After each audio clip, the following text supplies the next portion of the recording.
Hi everyone, in this video I'm going to show you how you can hide your following list on TikTok.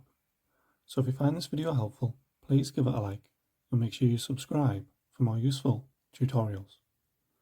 So what you'll need to do is open up TikTok, click on your profile icon on the bottom right,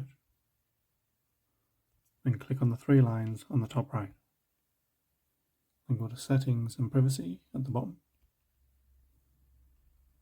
Then you want to select privacy near the top.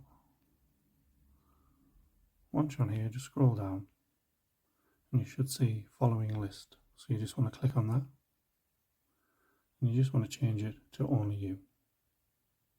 And I'll just let you know underneath, if you select only you, other users will only see mutual friends. So if you're happy with that, just leave that on. So that's how you can hide your following list on TikTok. Thanks for watching.